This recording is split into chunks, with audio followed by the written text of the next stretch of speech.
Ladies and gentlemen, welcome in. It is Monday night, which means, obviously, I'm bringing you nothing but rants. MBR, as we like to call it here in the community. What is nothing but rants? Probably got some new folks in here tonight based off the title, based off the news that we've had the last couple of days in the Georgia space. Nothing but rants is the show where I bring you topics that I'm rather passionate about and I pontificate upon them. These are not hot takes, but rather takes that I am hot about. And I'm going to be honest with you. I've done a lot of these shows. I think we've probably done about a year's worth of MBRs up to this point. And I don't think there's ever been a subject matter that I have been hotter about. My hair on my neck that just got cut today has been standing up for about, I'd say 72 hours, maybe even longer than that, probably 4 or 5 days since stuff about this individual and this specific topic started leaking out. So buckle up, buckle your chin straps, as we would say in the football world, and settle in, folks, because I'm going to be hot about this one. And I know you guys maybe don't like the way I go about some of these topics, but I'm going to get after it. I'm going to tell you that right now. And obviously it is the Arik Gilbert situation. We will talk about that tonight. The reports out of the scrimmage from Saturday and from fall camp. We'll talk a good bit about that tonight as well. And to close the show tonight, I'll give you my concerns about this Georgia roster. I think there are some that need to be addressed and need to be addressed quickly before they head up to Charlotte on September 4th. But before we get into the show tonight, before we get into these marvelous rants here on Nothing But Rants, I do have to take care of a little bit of business. However, wherever you found this show, whether it be on Twitter, whether it be on Facebook, whether it be on YouTube, interact with the show somehow. That's how you show your support. If you like what we do, if you want to see the platform continue to grow, interact with it wherever you're at. And that means liking, that means subscribing, that means sharing. If you're over there on the podcast, drop a review. And if you're into podcasts, yes, we do have a podcast platform. So if you miss any portion of tonight's show, feel free to search the Film Guy Network, however you find your podcast, and give us a subscription over there. We've got some great stuff, including tailgate tapes with which me and the homies will be hopping on there and reviewing Friday Night Lights in honor of Friday Night Light football returning to the glorious state of Georgia this Friday. So feel free to join in on that fun. We've had some great laughs over on that show specifically. I really enjoy doing that one. I do everything else in this media industry pretty much solo, except for some of the writings that we got some great young writers over there at Dogs Daily. But most of the other stuff that I do, especially content-wise, is rather individualistic. It's pretty, lonely, if you will. But that is a where, we bring the guys in, we bring some of my friends in from the Discord channel and from the family, and we let them get in on the action. I think that's some of the best content that we produce here on the network. So feel free to check that out and support that. I obviously have to thank the sponsors, colakicks.com, where you can find the hottest exotic sneakers in the game. Whether you're a Jordan guy, whether you're a Yeezy guy or a Forces guy or gal, they got lady sneakers over there too. They've got them all. And with promo code Brooks, you can get $10 off any purchase of $100 or more. And the homies over at Cola Kicks, they got free shipping for all online orders. Think about that. That's rare in the sneaker game. This week's sneakers of the week, kicks of the week, if you will. I got the Flints behind me, the Retro 13Js right here, and the ones, them cool grays. I love those. I rock those all the time. So feel free to run over to colakicks.com and freshen up your sneaker game. I'm telling you, you need it. And nowadays, man, everybody loves a fresh pair of sneakers, and they got retro tees too. Those are coming back too. So if you want a fresh AC/DC shirt or a Kiss shirt, whatever. I was rocking a Kiss shirt last Friday. If you want something like that, check out colakicks.com and we will get you settled over there. All right. Now that I've done all of the filibustering so people can load up in here, let's talk about this Arik Gilbert situation, okay? And let's, no bones, no beefs. Let's get after it right now. I think a lot of people have exposed themselves out in broad daylight over the last couple of days regarding this Arik Gilbert situation. It's been a cesspool of sickening terminology and diction revolving around this young man. I've heard things like an experiment worth trying. Like a human being is no more meaningful than seeing how long it takes Coca-Cola to eat away at the ribeye that you put in the cup. Okay, this is a human, not an experiment, first of all. I've heard problem child. I've heard head case. I've seen cultural cancer on the timeline. I even saw one beat reporter go as far as to say, maybe this isn't someone that's cut out for Georgia. Went as far as to say that one. And some of these terms, right? Some of these headline grabbers, some of these things that have been said about this 19-year-old individual, okay? Some of these terms have been written by the people that a lot of you guys watching this show tonight, you trust to give you accurate and important and pertinent information, okay? Again, experiments, right? Experiment worth trying, and things like someone that's not cut out for Georgia. I mean, maybe he's a bad cultural fit. Garbage like this. Here's the deal, okay? There's an unsettling sense of entitlement and downright ownership that a lot of fans and apparently media members seem to have over these young men, okay? And it makes me, quite frankly, feel a little bit uncomfortable because if you know anything about my brand, you know that I do everything in my power to incentivize and lift up young men and young athletes. That's what my job, in my opinion, is all about. It's great to get off takes. It's great to have great funny tweets, things like that. But at the crux of what I do, it comes from a love and general admiration of these young men that sacrifice so much to be great at the sport that we all love. So that's why this stuff sits very, very uncomfortable to me. And I want to make something very, very clear about this story in particular and all stories that revolve around something like this, okay? First of all, we, and I'm saying we, me, you, the fan, me, the analyst, the insider, whatever you want to call me, we are not entitled to the full story. We're not.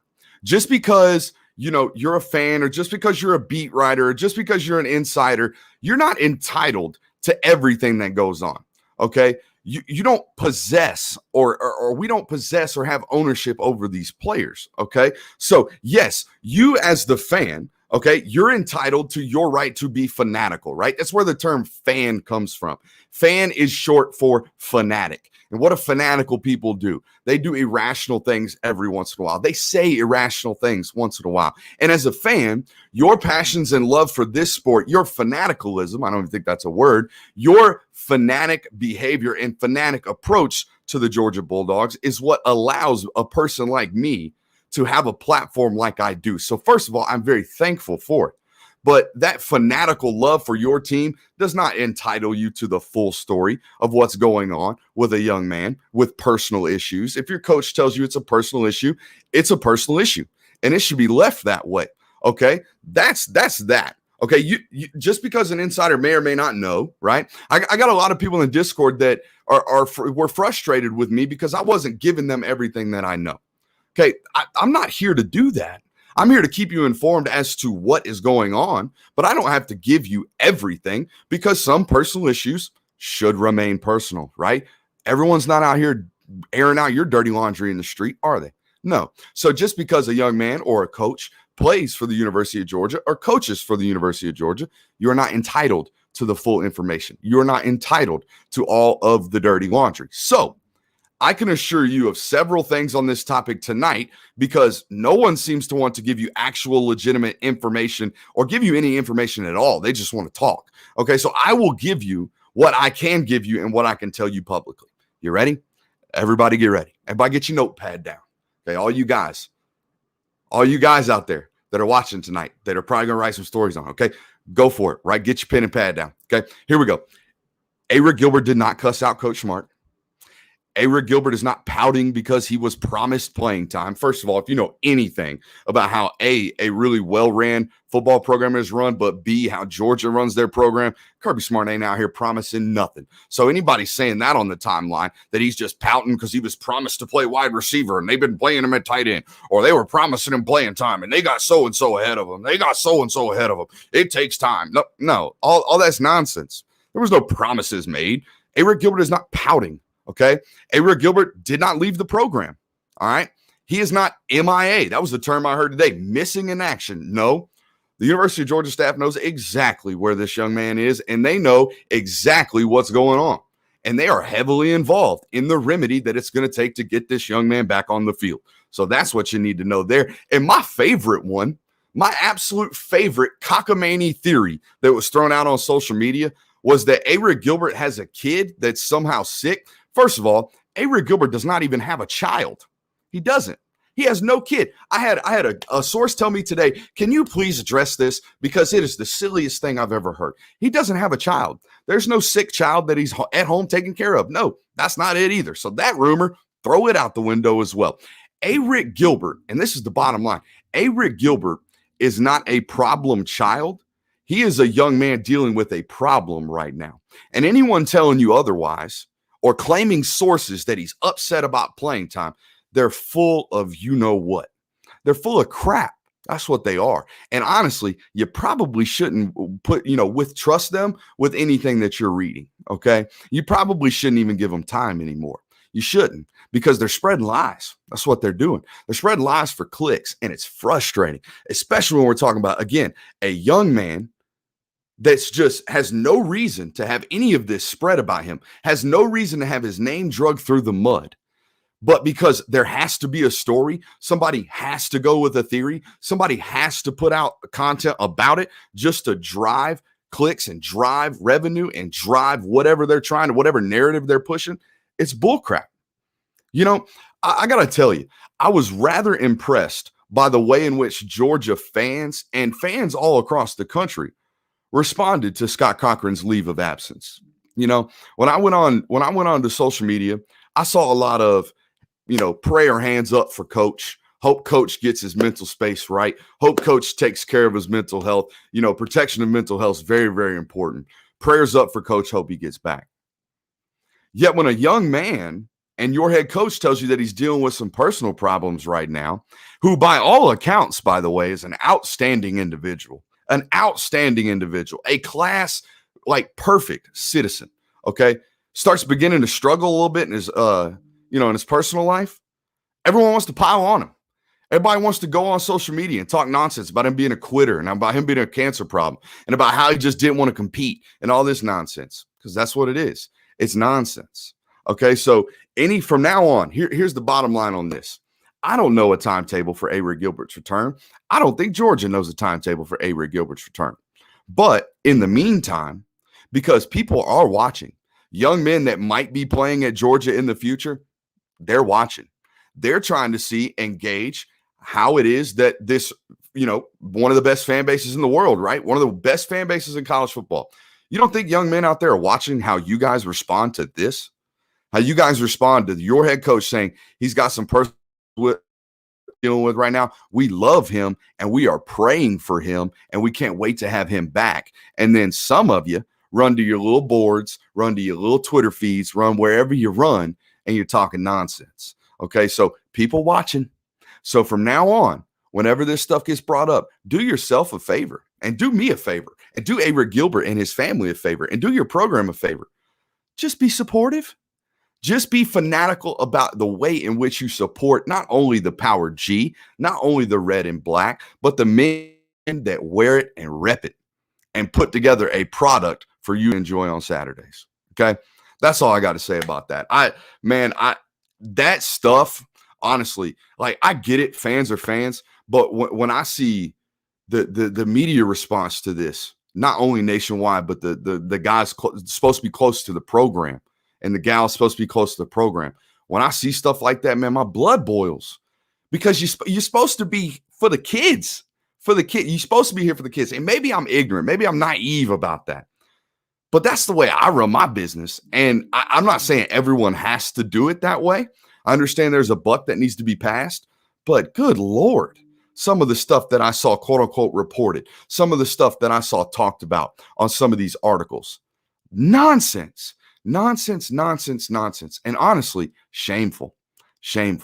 So I'm done with that one. I'm sure it'll come up over and over again in our Q&A session at the end of tonight.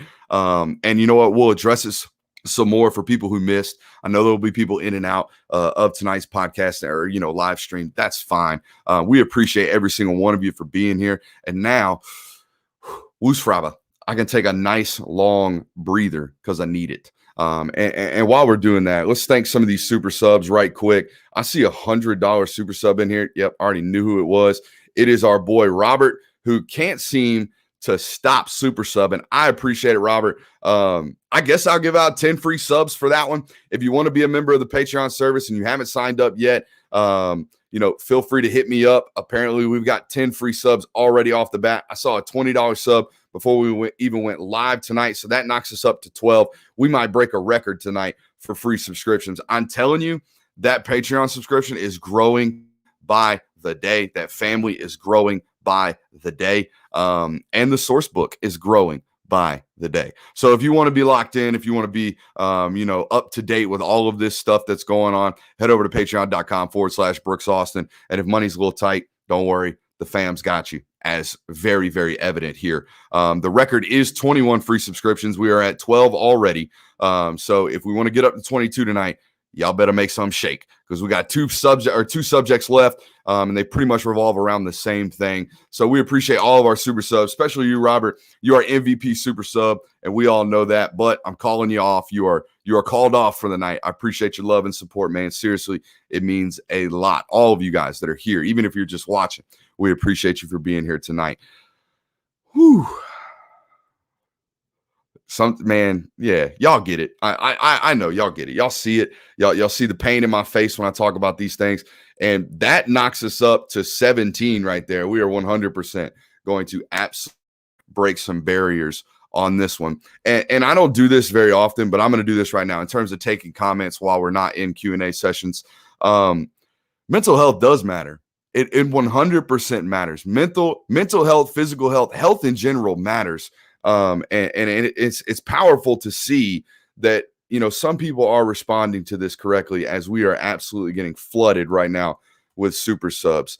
He can't call us off anymore.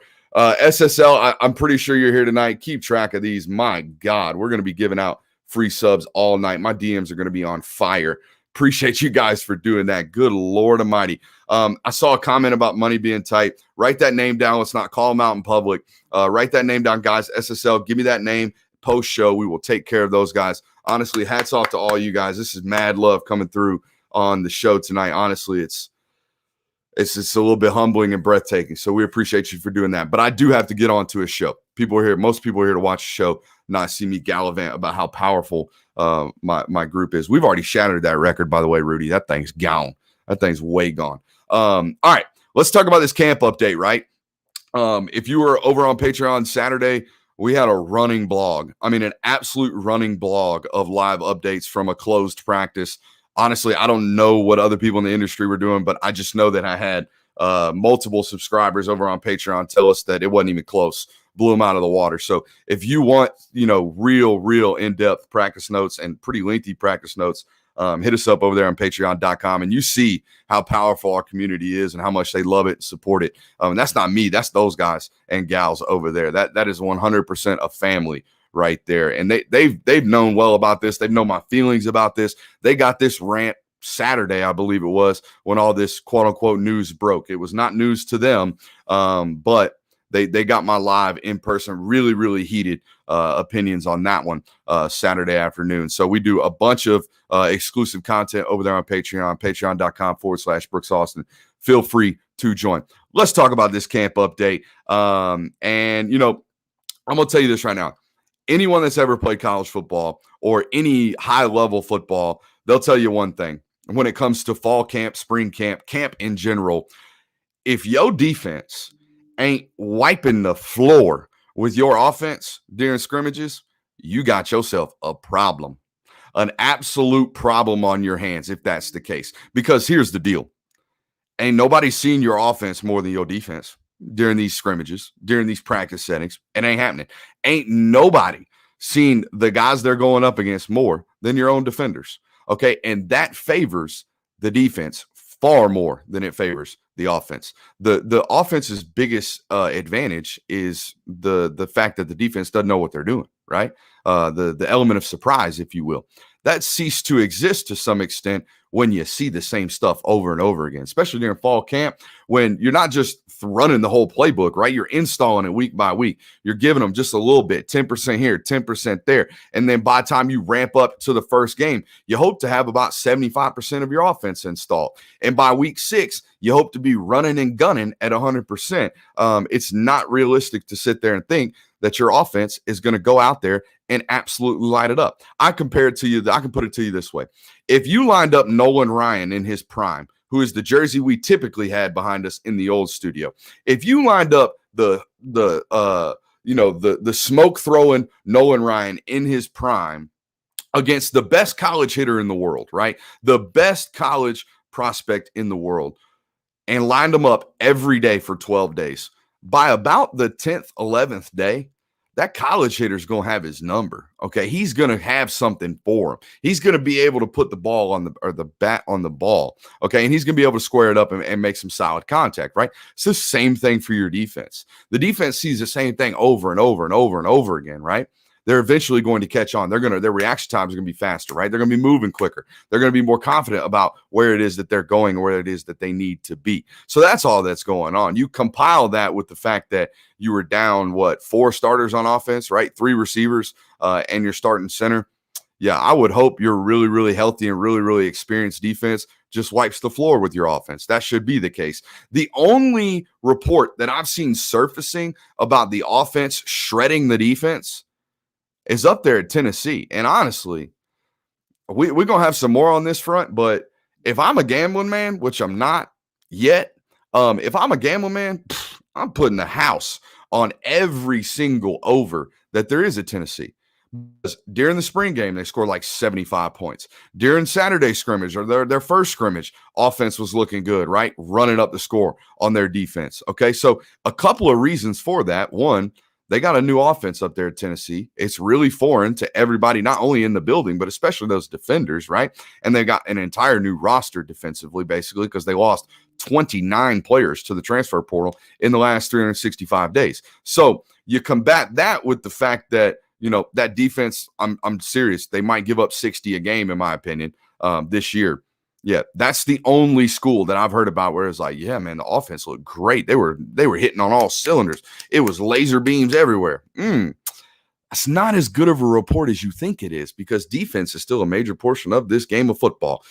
So yeah, your defense should be tearing things up, and that's what happened Saturday. I think through basically until they got inside, I think the only points were a Jack Podlesny field goal. I mean, they shut them jokers out, which again, I would like to see a little bit more offensive explosion, considering all things considered. But that being said, it wasn't like that Friday or Saturday. So that's okay. Now, you got to be just like you got to be careful about overreacting to things like, oh, the defense shut our offense out, we're doomed, our offense sucks, Todd Monken's a clown. Okay, that overreaction is just as goofy as people overreacting about preseason injuries. Okay, and guys that weren't participating in the first fall scrimmage. Okay, one of those guys, Kearis Jackson, we just released an article on our Dogs Daily. He just got cleared magically today. It's what it looks like. For those who don't know, Georgia puts guys in red jerseys, in white jerseys, offense in red, defense in white. If you're in a black jersey, you are what they call non-contact. Nobody is to hit you throughout practice. It means you're not fully cleared. Well, Kearis Jackson all camp has been in a black jersey until today. Okay, first practice after a scrimmage. So you mean to tell me that if Saturday wasn't the first fall scrimmage, but rather Clemson, that Kearis Jackson wouldn't have been on the field? I'm here to say that's fugazi. Okay, he definitely would have been on the field. So don't overreact to all these things. Is Warren Erickson legitimately hurt? 100%. But Jermaine Burton, I've told the Patreon fam this, that's not nothing to be majorly concerned about. If you want to know why, patreon.com/Brooks Austin. And it looks like everybody's getting free subs today. Good God, y'all gonna have me in the DMs for a week, bro. I mean, seriously, y'all need to chill out. Calling it quits on super subs tonight. We broke mad records tonight. I appreciate that. That's big time love from you guys over on the super subs. But you're called off. No more. Unless you just want to be anti-establishment, which most of you guys seem to be. But yeah, you got to be very, very careful about overreacting to these things, right? I think they're minor tweaks, minor knee injury. Like the Kearis Jackson thing was just to clean up this offseason. I mean, they just went in. That's the other thing you got to know about Georgia's medical staff. If they find out there's anything wrong with you, I mean, the slightest little bit, and they can fix it by scoping it, by God, they're going to go in there. I mean, with the advances in modern technology and modern science, it's no reason to believe these guys can't live to be 250, 300. I mean, seriously, they just go in there and just right back out, fix whatever they got to fix, and they leave. So, yeah, it's not that major for guys like Kearis to get his knee scoped midway through the summer and be in a knee brace right now, which he is. He's going to be fine. He's going to be absolutely good to go. I would imagine he's good to go now, it seems like. But so that's the injury front. Let's talk a little bit about these freshmen. And I'm going to toot my own horn again. I told you about Jamon Dumas-Johnson over on Patreon. I told you about Kamari Lassiter over on Patreon. I've been telling you about all these young players. Jared Wilson. I told the Patreon audience about Jared Wilson the moment he stepped on campus this summer, because it was like that. Dude stepped on campus and it was like that. Okay. So yeah, no, all this information and all these guys that flashed during spring or this first fall camp scrimmage, you would have known about it over on patreon.com/Brooks Austin. But it's great to see, right? And think about the names that we're talking about: Jamon Dumas-Johnson, Kamari Lassiter, Jared Wilson, Adonai Mitchell, right? Think about all these guys. Kamari Lassiter was outside the 450 on the composite rankings prior to his commitment to Georgia. Magically jumped up 100 spots. Shocker. Jared Wilson still outside the 450 on the composite rankings. Jamon Dumas-Johnson was the 22nd ranked linebacker in the entire class coming out of 2021. And Adonai Mitchell was literally 385th in the class. He was the 64th ranked wide. And that's after the Georgia bump. Okay, so all four of those guys, not highly rated, right? They weren't. But guess who the talk of the town is? These four guys. Okay, these four guys. And I know I've kind of grown a reputation for being an anti-ranking guy. I'm a big film guy. Right? The film of these four guys was absolutely bonkers coming out of high school, all for the same reasons, or various reasons, but the same reasons that they're having success now, right? Kamari Lassiter's personal eval was absolutely insane. I mean, super genius. Kid wants to be an engineer. Is in the engineering department now at Georgia. Super smart football player. Oh, and by the way, super freak athlete. Absolutely super freak athlete. The tape shows it. I mean, stupid, scary, freaky athletically. Okay. The next guy, Jamon Dumas-Johnson. The tape screams instincts. It screams instincts. There's nobody that moves faster and first on a defense than Jamon Dumas-Johnson. And from the future for the rest of the night, we're going to say JDJ because my tongue is getting fat at this point. Okay. So nobody flashed more on tape with instincts than JDJ. Well, guess what it takes to intercept Carson Beck in a fall scrimmage? Instincts, right? Super football player. Duh. Showed up on tape, couldn't miss it. Why everyone else did? Don't know. Not toot my own horn, but it's hard not to at this point, okay? Because I didn't miss. It's hard not to miss when Georgia greenlights a guy and all you got to do is check the tape. That's it. They are a tape-based evaluation point moving forward. That's what they are, okay? So the point I'm trying to get to you is that when Georgia signs a 3-star or a 4-star in this class, a low-ranked 4-star, and everyone in your mentions talking about, oh, there he goes again, Kirby Smart taking them 3 stars. Okay, let me tell you something. Kirby Smart knows a little bit more about football than anybody giving stars out to kids in a ranking service. I know, hot take, right? So trust the eval, because right now, his record is damn near flawless with these non-5-star guys, right? Everyone wants 5 stars. Don't get me wrong. Every school wants them. They're 5 stars for a reason. They are can't miss prospects, even though some of them miss. Okay. But when they handpick a Kamari Lassiter, when they handpick a Jared Wilson, when they handpick a JDJ, when they handpick an AD Mitchell, them dudes know something. When they handpick a Cole Spear, the 3-star wide receiver out of Calhoun, that Patreon audiences knew about in March, yeah, they know something. So don't worry. They're going to be all right. All right. So that's my point there. Now, My actual concerns for this roster, because I'm not worried about wide receivers. They're going to be back. They're already back. Most of them are, okay? Not worried about wide receivers. Not worried about whether or not Arik Gilbert's going to play this year, because I think they're going to be okay. I think they're going to get that handled and situated and figured out. Handles the wrong term. I think they get that figured out. I trust in everybody that's in that building and everyone that's got their hands on with that situation. I think it's going to be fine. Okay. I definitely trust all the weapons. Running back room stacked. Tight end room ridiculous. Quarterback room stupid. Okay. So the offense is going to be fine.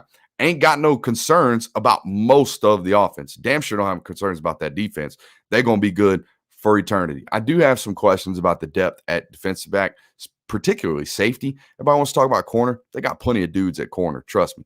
I got my concerns about what the 2 and 3 deep looks like at safety, barring some type of injury. And we all know that boy Lewis Seen is bound for a targeting penalty at some point this year. And for that matter, I wouldn't even try to hone him in.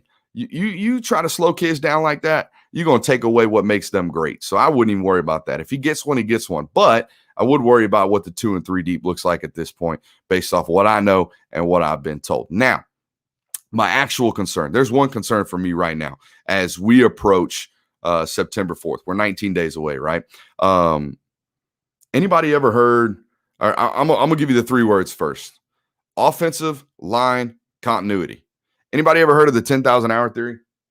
Just to prove to you guys that I do indeed read. This is Outliers by Malcolm Gladwell. I suggest if you're any type of professional, if you want to climb higher in your industry, you read this book, okay? It will teach you some life lessons about how to become more proficient at whatever it is you do. Outliers, Malcolm Gladwell, check it out. Cheap book, paperback. I think I paid $13 for it. Easy read too, because, I'm a dummy. Got hit in the head way too many times. And me no read good. Me no read good. Me no speak good. Okay. But I could have read that book, and I did read that book. But in that book, they talk about the 10,000 hour theory, right?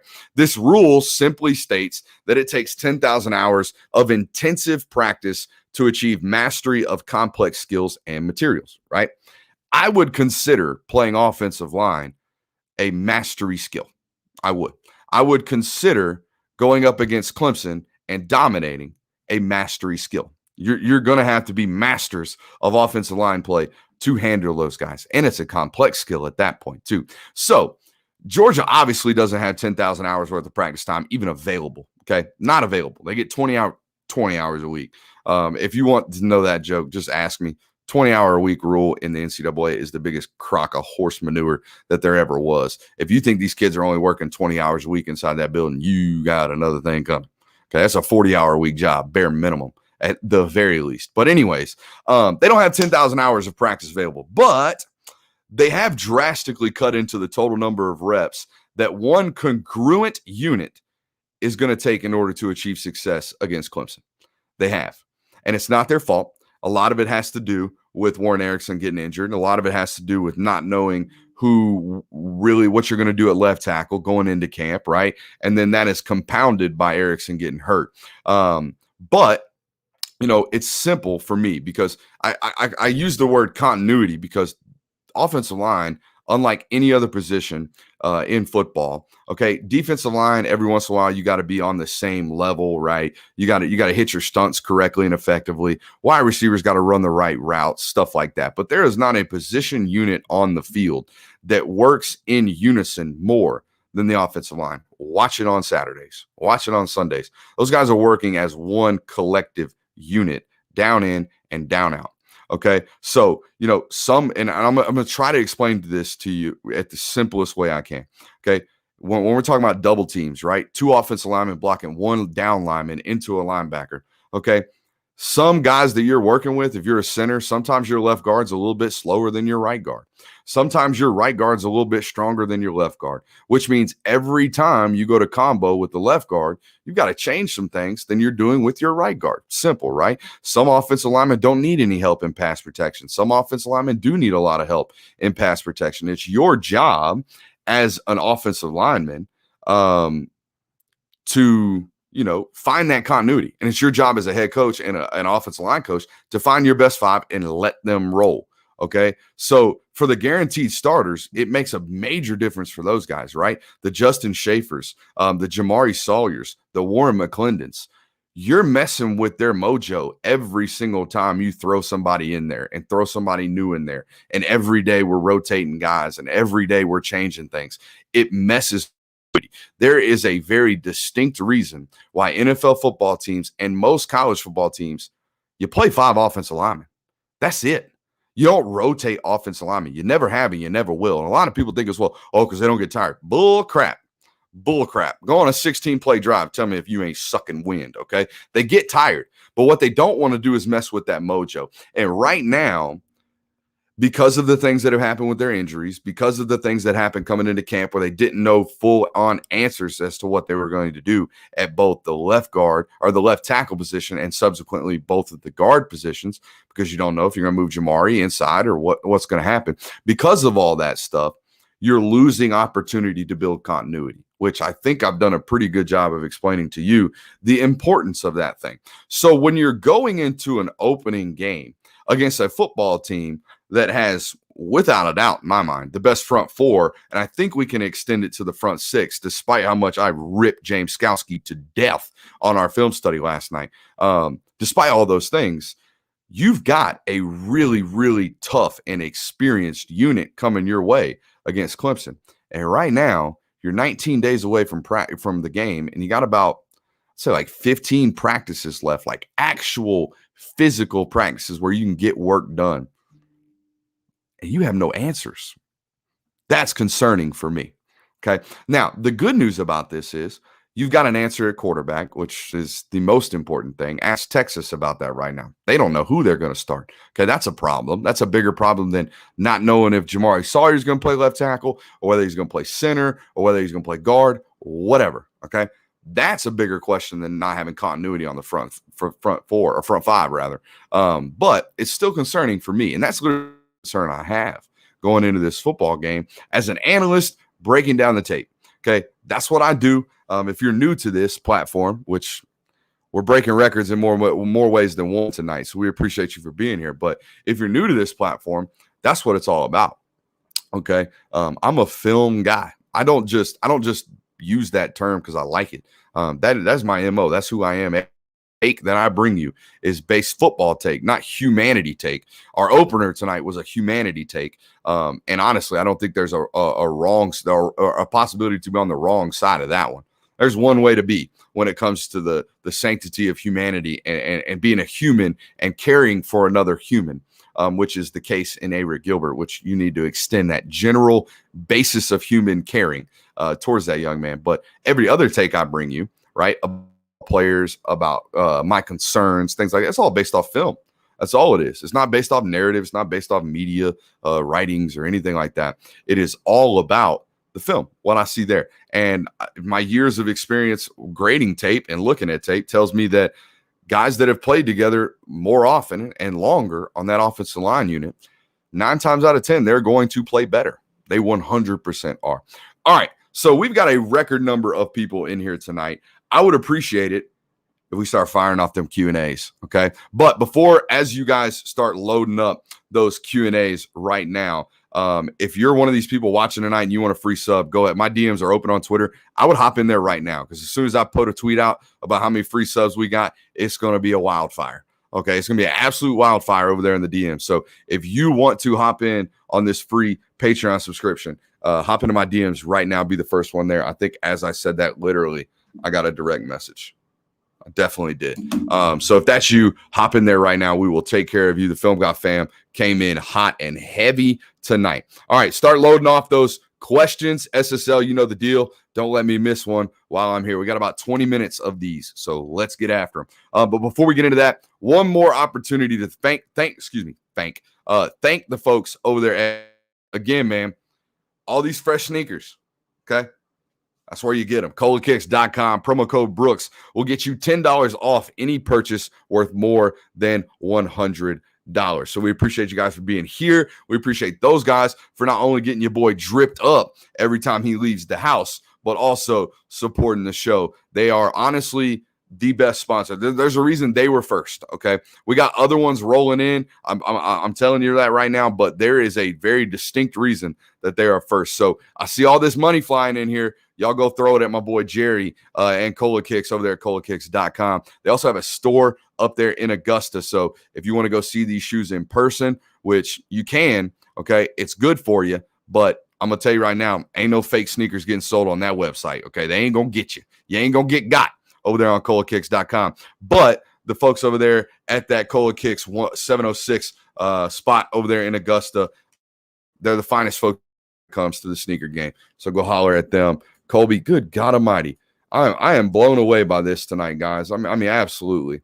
I don't get humbled very often except for by my wife, but you guys are doing it tonight. Georgia Fan 24 asks, what's our strongest aspect of the football team? I think it's your front seven. When you're talking about Jack, Sam, 3-tech, nose tackle, defensive end, I'm talking guys like Nolan Smith. Let's go down the line from Jack on to Sam, right? Okay, so we're going to go Nolan Smith, Devontae Wyatt, Jordan Davis, Trayvon Walker. Throw Jalen Carter in there as well as a sub. Think about that. That's scary just to think about. And then Adam Anderson at Sam. And then your two linebackers, which are a rotation of 3, I believe, maybe 4, depending on how well Smile Mondon continues to play. But you know, N'Kobe Dean, Quay Walker, Channing Tindall, Smile Mondon, Ryan Davis, who, I mean, if that dude ain't one of the best guys that never stepped foot on a field in a starting role in college football, I don't know who is. Okay, there's a bunch of them. They real deep up there in that front seven. I think that's probably your best aspect of your football team. Best track on inside. I get what you're saying. Way too in depth for a Q&A like this. I need the board for that one. Simply put, though, 45-degree angle. Okay, what he's talking about is inside zone runs as an offensive lineman. What's the best track to take? What we mean by track is like, you know, you're blocking to the left. You stay on your track on the left. So the way we coach this is 1.5 yards over, 1.5 yards up. Actually, 1.5 feet. 1.5 feet over, 1.5 feet up. Bring your second foot with you on your second step, and you are to stay on that 45-degree line the rest of the play. That's the best way to coach it and easiest way to coach it without the board. What's the most run offense personnel formation will UGA run against Clemson? Okay. I guess he's asking me offensive personnel packaging, perhaps, Chandler, I think is what you're trying to get at here. I think they stay in 11 and 12 personnel the entire football game, personally. Okay. Just because it matches up against what Clemson tries to do way too well. If you see Todd Monken in 12 personnel, don't get shocked. I mean, seriously, do not get shocked. Jones, Sawyer, Van Pran. Okay, I think he's just giving his opinion on best unit. Appreciate you there, Greg. It's a solid unit, honestly. Let's see here. Jones, Sawyer, Van Pran, Schaefer, McClendon. Just let them work. Yeah, I'm cool with that unit. Honestly, it's a solid unit. If you're gonna start a youngin though, nah, that's not the unit I'd roll with. In game one, I'd go, considering Erickson's injured, I would go Sawyer, Schaefer, Van Pran, Ratledge, McClendon. Me personally. Okay. Everybody wants to see Broderick Jones. I want to see Broderick Jones too. Let's not throw him to the Wolves game one if we don't have to. I always say we, and people get confused. It's just me talking like a coach and just assuming the role. I apologize for that. Is Bernie working any as safety, or is he a star only? Look, if you're playing star, you're playing both safety positions. That's the way they roll. If Chris Smith goes down, Latavius Bernie is playing. Okay, that's the way that works. Who's the D-line commits for 2022? Right now, it's Tyree West and Darius Smith. And that's it as of right now. They're going to get some more. Don't worry about that. Adam Anderson, plus minus 9.5 sacks. I'm going to go straight push. I think that's a perfect number, honestly. It's shown you might be working for the daggum Vegas outlets.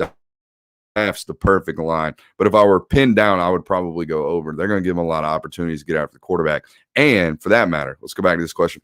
For that matter, I don't know if y'all seen that schedule, which I'm sure most of you have. They're going to be up big in a lot of football games, which means the opponents can be throwing the ball a lot. Who do you think will end up being the 5? I just answered this question, James. So revert back to what I just said there. I just jumped down to the bottom of comments accidentally. Holy smokes, we've got a lot of questions to hit. I got to start rapid firing these. Who are the first 3 cornerbacks on the field during the scrimmage? On Patreon, not giving it out right now. No offense Arik, I know you were over there. Hit me up, by the way, Arik. We'll take care of you, buddy. And I'll leave it at that. Noah Smith going to be Clemson game MVP. You know, Robert, you've heard me talk about this. He's got a great matchup. I mean, a really, really great matchup in terms of length, which he struggles with, and that left tackle that they think they're going to start ain't got a whole lot of it. People overreacted about the team, injuries, O-line, wide receiver, DBs, etc. Yeah, you're fans. That's what you're supposed to be doing. That's 100% what you are supposed to be doing. Brooks is triggered. I'm not triggered. It's a lot, man. It's a lot. We got like 100 subscriptions to give out. I mean, it's so much. There's no way I'm giving out all this. We're going to have to, though. That's like the rule. You guys do it because you want to grow it. But I don't even think I could pay 100 people to come sign up for Patreon right now. That's insane. Brooks, who's the better recruiter, Matt Luke or Sam Pittman? I don't want this to grab headlines, but understand something.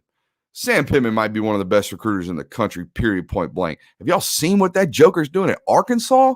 Arkansas, folks. Arkansas. Come on now. Biggest thing they got out there is nice Walmarts. That ain't a joke. That's dead ass. That's dead serious. That's the best thing they got out there is Walmarts. Apologize right now if you're listening to this show with your kids. I'm sorry. I just couldn't hold that one back. Can our D-line dominate Clemson? Yes, they could. Very well could. Brooks, are you taking Georgia to beat Clemson? You know, honestly, I've been watching a bunch of – I think that's Heavy D right there, Precision Lawn Service. And if Heavy, that's you right now and you're watching, brother, I appreciate you, man. Like, seriously, I think that's him. If not, I feel real awkward. But, you know, the more and more I watch the tape, I think it's a coin toss football game anyways, but the more and more I watch it, the more and more I break it down.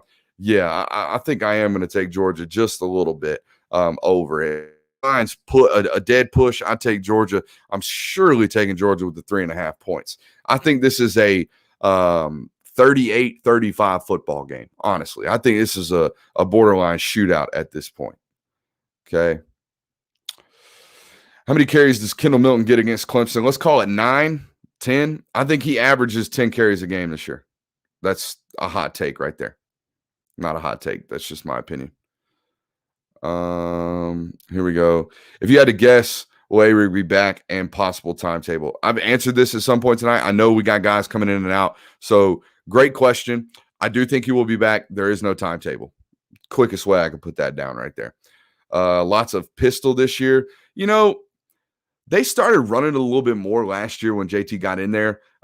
Potentially. Very well could be. I wouldn't say a lot of it. I think one thing I've noticed about Monken over the years of studying him is that he's versified and he's very, very variable. I'm just making up words at this point. You get what I'm saying? He runs a lot of stuff. I mean, a lot of stuff. So will there be one game where they like the pistol look? Yeah, maybe. With all the weapons, do we sub a lot or do we keep the same 5 out there and run tempo so that the defense can adjust? One thing I also know about Kirby, I don't think Kirby's ever really going to be a heavy tempo football team. I don't think they run no huddle unless they're outside of 2 minutes, unless they're just throwing a curveball at the defense, or unless there was a big play that was just made and they need to get on the ball and make sure they avoid a review. Okay. Defensive-minded coaches that love their defense a little bit more, even albeit a small percentage, love their defense a little bit more than their offense. They are very opposed to no-huddle offenses, okay? Because if you go 3 and out in a no-huddle offense and you wasted 9 seconds off the game clock, your defensive coordinator and your defensive players are hating your guts at that point. What player ends up having a breakout season this year on either offense or defense? I think Arian Smith, Kendall Milton are the 2 guys I'm looking at every week on offense. Brock Bowers as well. And then defensively, because you guys know all about the wide receivers, honestly, outside of Arian. We've seen a little bit of him, but I think he's a guy to be paying attention to this year. Defensively, you know, I've seen what Chris Smith's done this offseason. I think that guy's going to be really, really good this year. Okay. And he got so much more comfortable towards the end of the season last year. Wasn't second guessing himself, was playing so much faster than he already was. The dude's a lightning bolt out there on the football field. So that's a guy I'm excited to watch this year as well. Which O-line struggles more, UGA or Clemson? I think that's a push. I would honestly say probably Clemson's, just because I think Georgia talent is overbearing at some point. Talent will get you a little bit further than a non-talented, experienced offensive lineman in a situation like that. Baller's going to ball. That's the way I look at that. How is Truss doing at tackle? Pretty good. I mean, I've been told he looks the part this camp, so that's good to know. I think a lot of guys are looking good at tackle right now. The super subs are absolutely insanity right now. Mario Brewster, sorry I missed your question. Does Clemson attack the air to open up the run game? Why don't we play tight coverage on the DBs? Not entirely sure what he's asking. Oh, that's your comment on the other end, their SSL. Don't do that to me. Just copy and paste their comment so I don't read it right there. And don't make an opinion on the man's comment. I get what he's saying. So I think what he's trying to get at is the fact that Clemson's running game is expected to struggle this year. And for that matter, it struggled a little bit last year, despite a transcendent and generational talent for a school like Clemson in Travis Etienne. So yes, I do think they got a loaded stable of big, physical, fast wide receivers. I mean, they are all big. They all look like Justin Ross. Every single one of them. They're all 6'3" and above. They're all 200 pounds. They all got leaping ability. So yeah, I think that's what you're going to see a little bit of. But Clemson, just like Georgia, is a balanced attack. They always have been. Okay. Let's go back up. I think I keep missing questions. So let's go back to where we are. StreamYard does this thing where if I'm not paying attention, they'll just jump all the comments up. I'm way behind. Guys, forgive me, but I'm going to skip down to some of these more recent questions because you guys are firing them off right now. And I do greatly appreciate that. Are you a UGA fan or do you just cover them? JC the Great, I am just a guy that covers this football team. I have no fandom except for that guy. If you can't tell because the Film Guy logo's over it, that's King James. Only dude I've ever loved in my life. Yes, homo. Only dude I've ever loved in my life and only dude that I carried fandom for, even though I'm losing it with my older age. I'm hired to cover this football team. And I have, grown close to the fans that are here. So, but I'm very, very honest about what it is that they're doing wrong, what it is that they need to clean up, things like that. So yeah, not a fan, but just a guy that, covers the team. I will tell you this, and I've told people this, I am a really, really big fan of well-coached football. So for that aspect and that point, yes, I am a fan of Georgia for the fact that I believe in what they do. I believe in their philosophy. I believe in the guys in the building, and I appreciate the way it is that they go about their business since I've had the opportunity to get relatively close to it. Not super close, but relatively close. So, yeah, I'm a fan of well-coached football, which means I'm a fan of this program to an extent. I don't root on Saturdays. If you come watch our live streams that we're going to do this year, you'll notice I'm just a guy hanging out. What true freshman do you think will have the biggest role this season? It's got to be a guy like Adonai Mitchell, right? It has to be him. That's the easiest answer easiest question we've had tonight, even though I stalled on it. But great question nonetheless. Who's your starter next to Kendricks? Don't know yet. Still be determined, but I have given the Patreon my prediction there with a little bit of insight. Brooks, what would your reaction be if we, being Georgia, blew out Clemson? I don't think I'd be shocked. That's a lie. I'd be shocked. This game doesn't smell like blowout to me. They're just the two teams are historically way too good. Way, way, way too good for this to just be up and blown out. Okay, let's scroll down to the bottom here and let's start working some of these bottom ones before we got to go. We got 5 minutes left, guys. So if I missed your question earlier, if I didn't get to it, send it again. We'll get it. LeBron James, terrible taste. Sorry about it. Actually, I'm not. I'm not sorry at all. I'm sorry you have terrible taste. How about that?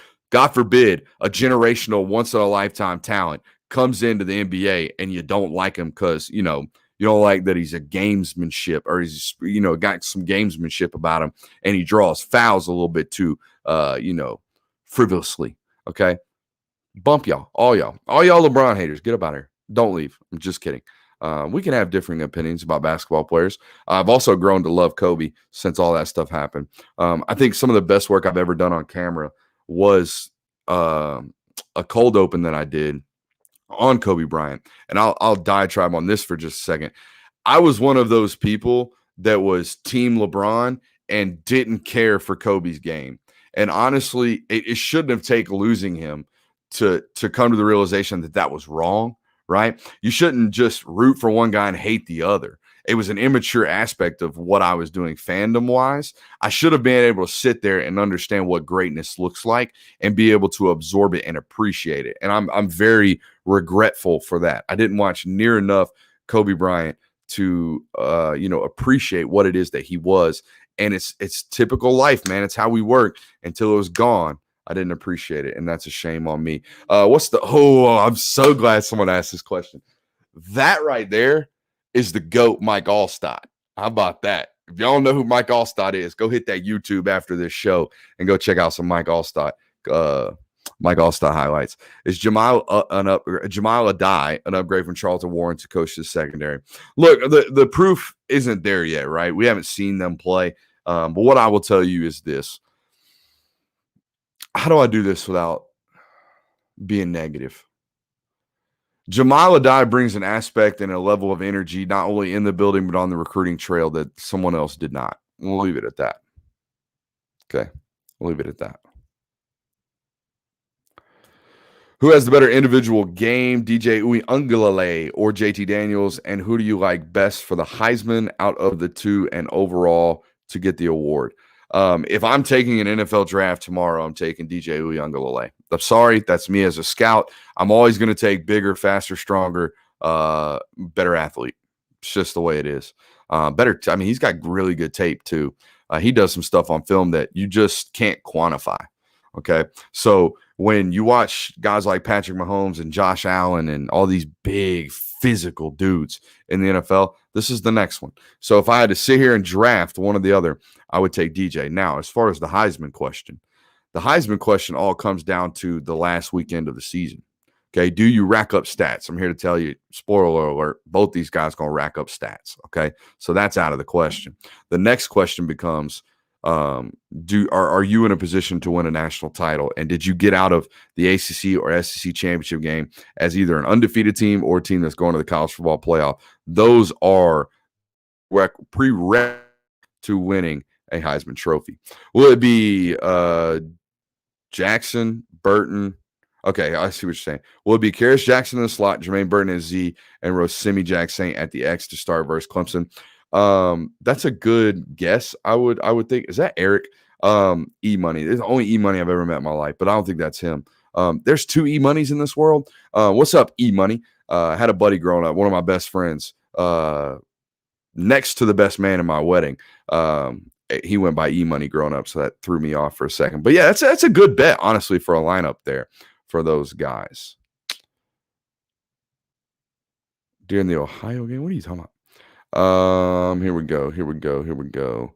All right. I think that's the question for the night. And that's funny because we just went over an hour. I got to tell you guys something. You know, there's a lot of support that's been thrown behind me from you guys, the audience, since my time of doing this. I was telling somebody the other day, actually, I think I tweeted about this when I went over 10,000 followers on Twitter. I got into this industry, specifically the Georgia industry, the Georgia space, in March of 2019. So coming up this March will be 3 years, right? 3 years this March. So 2.5 years at this point. I had like 350 followers on Twitter. I didn't even have a YouTube channel yet. Okay. And here we are today. Okay. I'm over 10,000. And I'm not throwing clout at you. This is your resume as an audience that's gone about supporting me. And nights like this really drive it home because I think we went over almost $700 in super subs, which is mind-boggling. It's absolutely mind-boggling. I think what I'm going to do, guys, I'm thinking about right now. I think I'm going to chop those in half, give away 35 free subscriptions, and give $350 to charity. So let's think about it in the Discord, and let's think about a charity that we can give. Maybe we go Dogs for Pups. Maybe we find something that we all can agree on. And throw it towards a cause. So that's what we're gonna do there. But back to my closing point here. I'd never imagined that this is what it was gonna be. I promise you that right now. I never would imagine that Discord would be like it is. That I would have. We call them internet friends. We laugh about it. We got legitimate internet friends. We got an internet family over there. And yes, there are arguments. And yes, people do butt heads over there. But every good family and every normal family does. So I never thought that was going to happen. I never thought that I would actually have a platform to give not only opinions, but change lives every once in a while, right?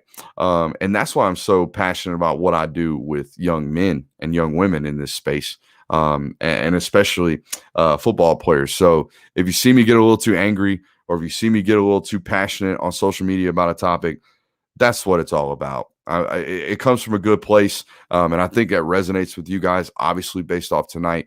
I'm going to get off the stream right now and try to keep it together. So I really, from the bottom of my heart, super, super thankful for every single one of you guys. So for Brooks Austin, for the Film Guy Network, for ColaKicks.com, appreciate you guys for being here.